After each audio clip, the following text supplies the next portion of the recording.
Welcome back to another edition of Tech in the City. My name is Yvonne Pilon, your host. Tech in the City is a regular video podcast segment where we talk the latest gadgets, tech, and really what has the world and our local community buzzing about technology. We're here kind of in our holiday gear. I'm going to have kind of a holiday tech theme today. My guest today is Rob Whent. He is known as Gadget Guy, as well as a serial tech entrepreneur. So, Rob, welcome to Tech in the City. Well, thank you, Yvonne. I would have worn my sweater. I have the exact one, so that way we should have coordinated That's why I picked this. I was like, you have this sweater. We could have coordinated that a little better. So you really are a gadget guy. I mean, I'm just looking around. We've got lots of things to talk about today. You've got your Apple Watch. Tell us more about Rob Whent. So Windsor guy, graduated University of Windsor, electrical engineering. So I've always been interested in technology. That's always been something that's really driven me from, very early on. My dad was an engineer for Bell, and I used to take apart telephones. I used to make things out of old broken stuff all the time. So tech has always been something that's really excited me. So, that being said, that helped me sort of focus in university on electronic engineering. And then when I left that's when I started my own company, McGill Digital, that concentrated initially on video games using a platform called Compact Disc Interactive. This is back in the early 90s with full motion video and some of the interesting games that you've seen out there. The most recent one that I thought was funny is we did the follow-up to Dragon's Lair, and Dragon's Lair was just featured, I think, in the opening credits for Stranger Things. I think they were actually battling it out at one of the kiosks, so that made me laugh. But technology has always been something that's been near and dear to my heart. And I brought a couple of things to remind everybody. And oh boy, Zach technology. Morris is calling. Hold on. So I'm going to be talking about the new iPhone 10 today. But I thought it was interesting to bring the original portable phone. For those of you listening, Rob is holding what we would call, I guess, the brick phone, the really early days of the cellular telephone. It probably weighs about how many pounds? A Motorola brick that you could poke your eye out with if you did it wrong. So that was always one of the problems with this particular phone, is poking your eye out when you answered it. So a little bit of safety concern there, but it really started to pave the way for how we interact wirelessly with our surroundings. And what I always bring out when you look at that phone is, and again with WeTech about technology innovation, is we didn't just start with an iPhone 10, right? We started with these large scale phones, and Absolutely. It really took innovators and entrepreneurs to get to that next generation. Yeah. So we're so excited again for you to be here, and I know you splurged on the iPhone 10, which was revealed, I guess, in September at Apple's big launch. So give us the deets. Like, what is it? Well, good, bad, ugly? yeah. And we know it's expensive. So I'll tell you a little story first. Being the tech guy, BlackBerry was my first real smartphone back in the day. Continued to be excited about the evolution of smartphones. Tried them all out. I continue to try them all out. A real passion for trying new technology and figuring out how it all works. So, BlackBerry was everybody's success story early on. I was still betting on BlackBerry when the iPhone was launched. I'd never really been part of the Apple ecosystem. It just really wasn't where my tech head was at. So when the iPhone came out, I was more interested in Android and continued to sort of be an Android guy for a long, long time, and still consider myself to be an Android guy. But you can't argue the quality of Apple products. They just build good products that work. Part of what drove me to the Apple platform a couple years ago was developing cross-platform application called WeCam that was a video chat app that could talk between iPhones and Android, right? So I had to really look at both platforms from a macro level to understand, the ecosystems for both. That's a little geeky, I understand. But there's so many flavors of Android and so many versions and so many different devices that developing for that platform. And it would be great if they talk to each other, because I know there's so many apps that are available only for Apple or only for Android. And poor BlackBerry, I mean, they really moved, so there's very little apps, for BlackBerry. So.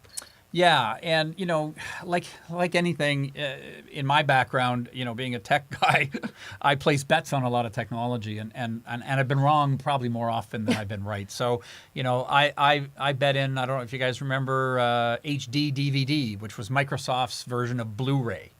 I was a big Blu-ray supporter, and I still have the discs if you want to buy them off me. Digital audio tape. I've got and from our Gadget Guy Or contest, cemetery, yeah. I've got more devices that don't work anymore that were state of the art in the day.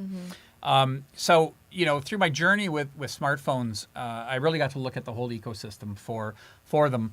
And being a guy that was developing applications for both platforms, I got to appreciate the Apple ecosystem because it works really well. Yeah.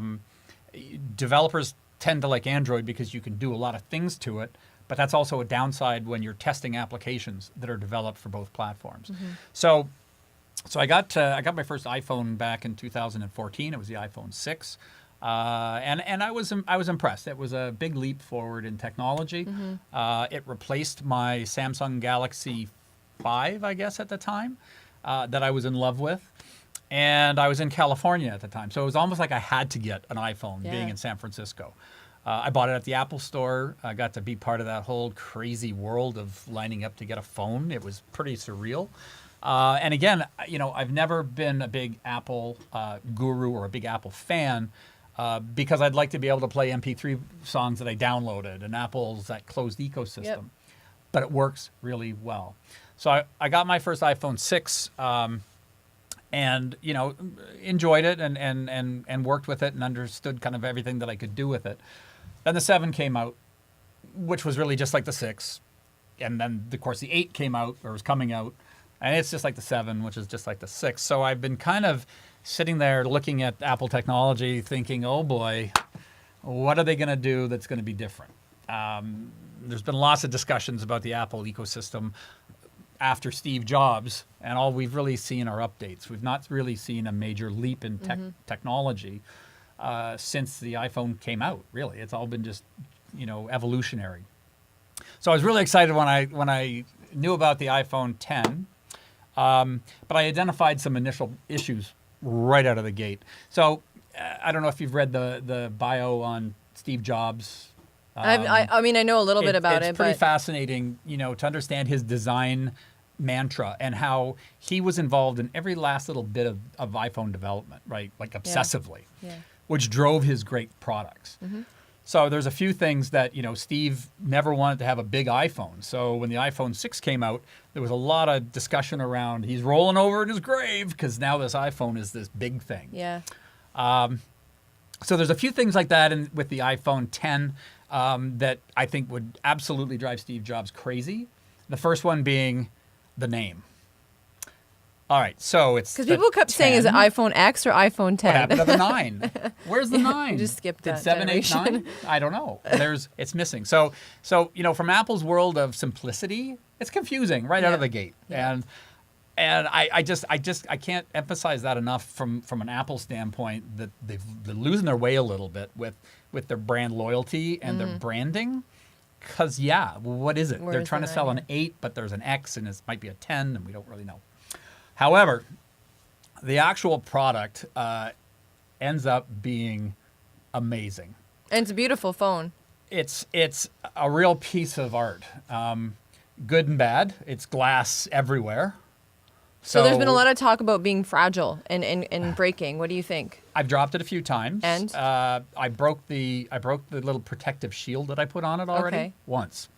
If you're going to get a phone, make sure you get those protective little pieces, that are the glass things that go on there, because I break those all the time and it saves your phone. But now I need one on the back too.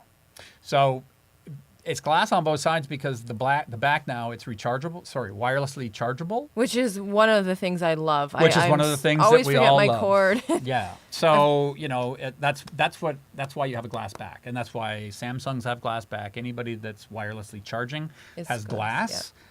But I still think fundamentally it's a flawed idea to put glass on both sides of something that you hold in your hand. But it definitely feels nice. It's got perfect fit and finish. In this case, it's black, but it's got a stainless steel rim around it. Feel that. What I love about the 10 is I have got the 7 Plus, and I found it just too big. Yes. I didn't want to do the 7. I wanted to do the Plus because the camera's obviously a lot better. But this, when they took out kind of the little touchscreen button, it opens it up to a really nice feel in your hand. And that's what I like too. It definitely feels better in your hand. And It's the right size. It's a beautiful display. What I really like is the face unlock. Yeah. It's really part of the new technology that Apple has in this phone. Samsung has it as well, but it works really, really well. And for a guy that typically has hundreds of passwords that I hate trying to remember, and I have password lockers and password keepers, but I forget the password of the password keeper. Yeah. I love being able to just pick it up, look at it, and it lets me in. Lets me use Apple Wallet for it, for making transactions. Keeps my emails secure. Again, it's really well integrated into the platform. The whole idea of them being able to sort of map out your face with the dots that they're presenting opens up a really interesting world for developers that want to use that technology. Yeah, well, we heard about it in the medical that being able to do a scan of your face and your retinal or whatever and sending it to your doctor, for example, right? So there's so much opportunity there. Yeah. So I mean, from a screen standpoint, it's phenomenal. The other sort of Steve Jobs rolling around in his grave thing definitely is the notch at the top of the screen. So there's lots of conversations around what's being called Notchgate. So yeah, you've got a bezel-less. You have a bezel-less solution, right? So it's all screen except for the little cutout at the top that's known as the notch. The notch. Okay. Notch. I've been working with the phone for 2 weeks now. It was really distracting at first. It's not as distracting today. It still kind of gets on my nerves. But the phone works so well, I've sort of said, okay, it doesn't bother me that much. The thing that did bother me that much was the fact that this phone in Canada with Apple Care was almost $1,700. And that, to me, is way too much money for a smartphone. I don't know how to justify it other than it's really cool and I want it. But so on that, is it worth the money? Is it all worth depends it? on what you're doing with it. Right. So when is it worth the business, money and when is it not? Okay. Well, if you're a gadget guy, it's worth the money. Number one. So if you're the guy that likes gadgets, you got to get this phone. There'll be an iPhone 10 for sale on Kijiji later.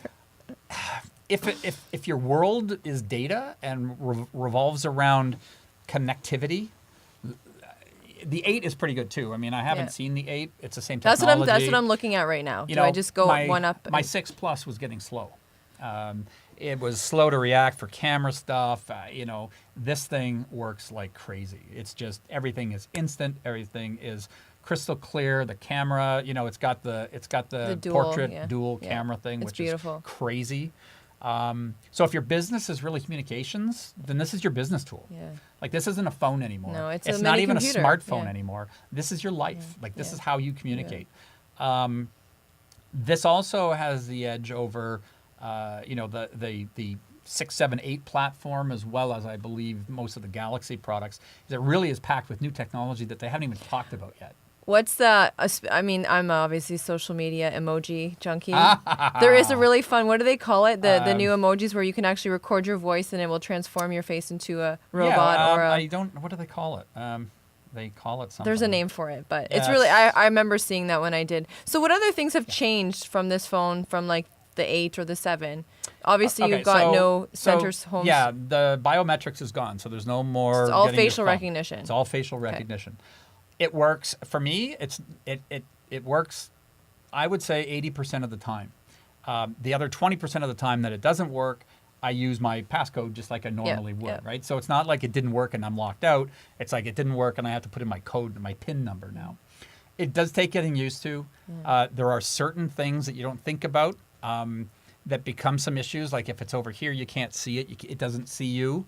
So there's some weird things that just come in how you use it every day, right? I remember when I got my 7, they took out the port for the earplugs and they just added it. Yeah. That still gets me. I get on the plane and I realize I have my old earphones and I can't listen, or I have my new ones and I can't listen to plug myself into it. Well, and Apple's they've always done that, right? No. They've always loved to make technology obsolete. No. So 2 of the other sort of things that operationally become different with this is we've been used to with iPhones being able to swipe up to get our notifications and to also get our control center stuff. That doesn't happen anymore. So now they've stuck them in the rabbit ears up top. So if I want to get my notifications, I've got to be able to get up to that top ear to pull down. Okay. That's a long way away. I got big fingers. Is there good tutorials for this? I feel like if I got this phone, there's a lot of learning. YouTube's filled with them. The other usability, now and again, it still has that same sort of bringing the screen down usability thing. But the other one's up here, where if you want to get to your control center, I use the calculator all the time because I can't do math. So I'm forced to. You're an engineer that can't do math? I have a calculator and an iPhone 10. That's going to bring up a great topic for later. Okay, you note that down. So anyway, those are sort of two operational things that are a little weird. The notch is a little hard to get used to. Facial recognition works amazingly. Integration with the Apple Watch is fantastic. Apple Pay works every time. And I think that's how Apple gets you, right? You get one product and you know it's going to sync. So I've got my Apple TV, I've got my Mac, I've got my everything just syncs together. So it's so hard to go to the PC once you've kind of started on the Mac journey. Yeah, there's certainly that, and it's going to be very, very, very interesting to me. I mean, again, I mentioned earlier, I've always been, all my computers are PCs. My phones and tablets are all Apple. And you're starting to even see now, Apple positioning the iPad as a computer, which is going to be interesting to see when they finally get rid of Macs and their laptops. Have you seen the new commercials with a little kid? No, I haven't. And the mother says, "Is that your laptop?" And she's like, "I don't know what a laptop is. This is my iPad." Right? No, it's crazy how powerful phones have become. Well, and for me, being a gadget guy, I've been waiting for devices like this. It's still not there yet in my world. I want a projector in here. I want it to be able to pop up a screen. I don't want to have a screen. Yeah, like Mission Impossible So style. it's getting there. It's pretty exciting. And if you're an Apple guy, this is the phone you need. This is why I adore being friends with you, because you always buy when it's early adopter, it's always usually more expensive. So I just wait a little bit. Thank you for your update on like the iPhone 10, and I did want to talk. We've got obviously a few more things to talk about today, but I'm curious to see. There's now with phones, there's tons of apps. So do you have any favorite apps that you those must-have apps on your phone? Yeah, Bitmoji is probably is really some for personal, some for business. Really, that could be for business too. I've kind of used it for that. But Bitmoji's kind of fun. I think one of the biggest changes has been Microsoft for the app world, allowing the Microsoft Office suite to be used on Android devices and on iPhone devices. That's huge. So from a business standpoint, if you don't have the Microsoft Office suite of apps, you need them. I make presentations using my phone. I plug in HDMI connector, and I run everything from my phone now. So I don't worry about what kind of technology is in somewhere that I have to go. I bring my own, and it's in my phone. And I'm just remembered a question about the iPhone 10 battery life. How is it? It's interesting. Because I always said is always the worst thing is I'm charging my phone like 3 times a day. Yeah, my initial testing had been phenomenal. So initially, it would, same thing. At 3 o'clock in the afternoon, my phone's dying. It's dead somewhere, and I got to plug it in. The iPhone 10 so far has exceeded my expectations from that standpoint, where I haven't had to plug it in during the day at all, or even the evening. That being said, I had a bad experience yesterday with it when I was taking a whole bunch of photos at a conference in Chatham, and it started at 7, but by 10:30 the phone was dead. Yeah. So batteries are still the bane of everyone's existence when it comes to electronics and electronic devices. They're still a pain. But I think it's better. I'm skipping, but back to the app side. Is there any other apps that you're kind of your must-haves? I could probably look at my phone and tell you, but no, I think from a business standpoint, certainly the productivity tools, and from a personal standpoint, Bitmoji. No, one of my faves is faxing and photocopying are kind of a thing of the past. So we have Genius Scan. So it allows you to scan your documents and PDFs them all into one document. Amazing. Yeah, that's pretty cool. I'm trying to think I love, again, being a user of social media, Canva, which is an amazing free tool. So there's amazing lots of stuff. But we're obviously here for a holiday kind of tech gift. Yes. I'm curious to hear what Gadget Guy has on his kind of top tech gifts to give this holiday season. Sure. So it's a great season for tech gifts. Yeah. One of the, for me personally, holidays have always been video games. Yep. And new consoles come out, and new devices come out, and I'm talking back to the original Atari 2600 that I used to rewire and resell after buying them out of the junk bin at Sears. So holidays are always a good time to talk about new consoles and video games. In the past little while, video game consoles are starting to be a little redundant. Your PCs can do what they do.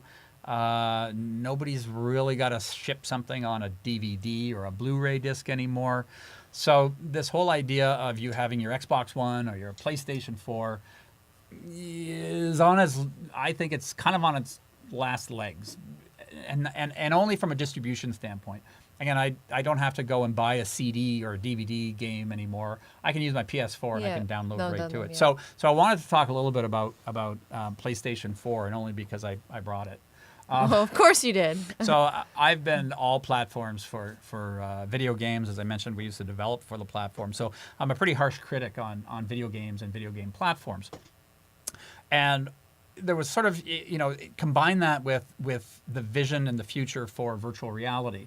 And I've been very interested to follow the big consoles on what they're doing on the VR front.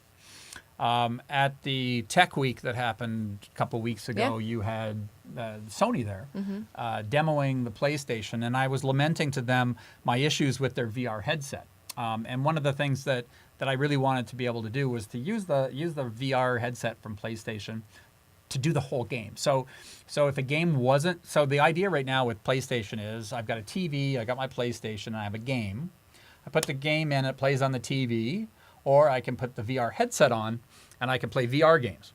But I wanted to do it all through the headset. And this is what Sony came out with this Christmas with their new bundle with the Gran Turismo VR package. So this is what you brought here today? This is what I brought today. And what does this, just out of curiosity, retail for? $4.99 for this add-on to your existing PlayStation. Okay. Okay, oh so boy. it's it's expensive. I mean, they still haven't dropped these down into the $100 mark yet. But this new one that's out this season allows you to play VR games and regular PlayStation games using the headset, which you couldn't do before. And for me, that was a huge step forward. So everything can be done with this goofy little headset on now. You don't need a TV. You can play all the games. So worth the money? Well. Uh-oh. Well. Dun, dun, dun. Okay, so the first game, and here's the old PlayStation 4. This is $4.99. And this one came with the new Star Wars Battlefront 2 game. Okay. Which is a lot of fun for people that are into Star Wars and into PlayStation. So VR, this is one of the leading VR games for PlayStation 4. Resident Evil, which is a... yeah, see, I like Mario Kart. I like the easy yeah, stuff. well, I'll tell you, my hair was black before I started playing this. It's gone white because I was so scared. It literally scared the pants off me. I was wearing this thing, and it really brings you into the game in a new way. And if you haven't played, an interactive virtual reality game, and you like gaming, you're missing out, because it's an experience that you'll never have right now anyway, anywhere else. This one works as good as could be expected. Actually, a little bit better than I expected. It's a pretty heavy-duty headset, but I still found myself talking into the corner and looking down and walking around and getting a little disoriented. But I found that if you do it in short stints at first, you kind of get used to it. So yeah, I think for people that are into gaming, this for Christmas is the tech gift to get. Is there any other tech gifts that you suggest getting? Drones are big. I know I just got 2 gifts. I love to give tech gifts, especially to younger, which I want to ask you a question on that. But I think it's called the Seedling Parker Bear. Okay. And it's basically a teddy bear that, you download an app and you can scan the bear and you can kind of draw the surroundings of the bear. And then I've got a virtual reality set with Jurassic Park. Right, and there's so much. I mean, artificial really intelligence taking off. toys are huge. They're everywhere, right? But I think with that, it comes the question I want to ask you, because I know you have a lot of expertise in kind of the e-gaming, e-learning, kind of with a lot of your other previous companies. But, we're so immersed in tech today. I'll take my nephews, for example. They're very bright individuals, but when you go, you visit them, they all have got their tablets and their heads are down. And I always say, what advice do you have, on this digital dependency where, how do you balance kids, learning tech? 'Cause it's so important. We know it's the future of jobs and really the future, but then also, being able to talk to a human. What are your thoughts? You hear a lot of noise about this, and I don't think it's as bad as everybody thinks. When my son was young, I stuck him in front of the TV, and his head wasn't down; it was looking at the TV, right? So as long as parents, are monitoring kind of how the kids are interacting with this thing, it's the new way. It's the new TV. So digital is the new TV, and interactive is the new TV. Our kids are growing up now, knowing, that why wouldn't I touch it? Like, when we were growing up, we were told, don't touch the TV. Kids now are touching TVs all the time, right? So there's a couple of things. I think one, it's kind of overblown, only because they're not watching TV like they used to. And the stuff that they are watching is so much more productive for them. So imagine when I grew up, I used to watch Bugs Bunny hitting the Roadrunner over the head with a hammer every day. And I'd sit there like a vegetable watching it. Well, now the kids can actually, on an app platform, watch something like that, interact with the characters, ask them questions, learn how to say it in French. It's a whole new world. So I think the psychological effects that people are worrying about too much screen time, it's replacing other screen time. Yeah. Not that you still have to monitor it. You still have to. That's why I love in the States the Fios app, where you can mom can turn the Wi-Fi off in the house. I don't know why we don't all have that, right? So I really think that the benefits of screen time today, interactive screen time, far outweigh the way we grew up with TV, and opens up a whole new possibility for kids. And you're seeing it now with these kids that are digital natives, that are born and looking at these devices. Now, I also like games that include augmented reality. So Pokemon Go might not have been a great example of what you want your kid to do, running around in the street. Yeah.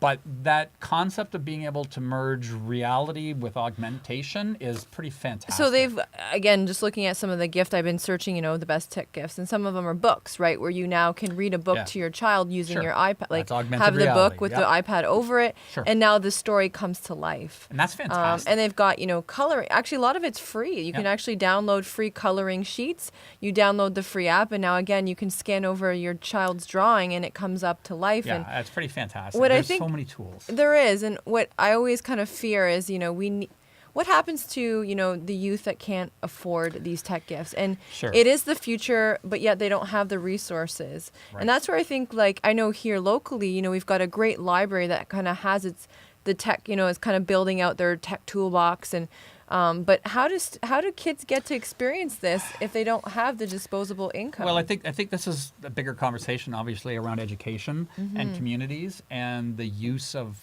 changing use of things. Like libraries are a perfect place for communities to get together, and kids don't want to read the books, but they want to interact with the technology. Yeah. Schools need to be able to integrate it. Yeah. Schools really are the fundamental place where all of this needs to start.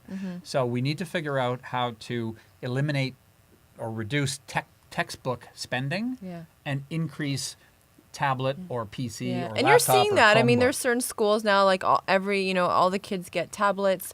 But then again, really just giving a from. tablet doesn't mean that, it's necessarily innovative. Absolutely. It's how you interact and use that tablet. So well, and for I can't say who I got. Well, I got a Christmas present for people this year. Anyway, it's a small tablet for little kids. Okay. It's available on Amazon. It's in a pink sort of spongy thing, so they can drop it and throw it at each other. Yeah. Got a big handle on it. Okay, it's like a purse. And it comes. It is, and it comes loaded with kid apps. And one of the apps is called the Human Zoo, and it was $70 on Amazon. I just downloaded an app, the Udemy app, that allows me to learn to code on my lunch break, which is pretty awesome. There's so much amazing stuff out there, but I know we're wrapping up here. We're here talking about tech gifts and holiday gifts, and I do want to share something that we do at WeTech. It's not just tech stuff, but we are all about local, and we push out, it's called the YQG Gift Guide, and we pushed it out just today, and it'll be up and live on our website at www.wetech-alliance and on our social media. And it really gives you a great list of awesome local stuff, including some great gift boxes. I know yesterday I was part of a kickoff of a very cool innovative soap company that basically developed a beautiful package with 12 different companies' soaps using their products in this beautiful whiskey barrel. And there's some great other, Love Your City, Sarah Bray, who also does a podcast here at Weed Podcast. So I really encourage everyone to buy local as much as possible this holiday season. Obviously, we're here at Weed Podcast. I think this would be another great holiday gift idea, is for I think $23.99, if I'm not mistaken, an annual subscription to listen to local content. I know Calcom Wireless is selling the Google Home Minis for $39.99. Lots of good tech stuff. Great. There's also another one, Float Lakeshore. It's these new floating, basically you spend 60 minutes floating in these kind of like womb-like things.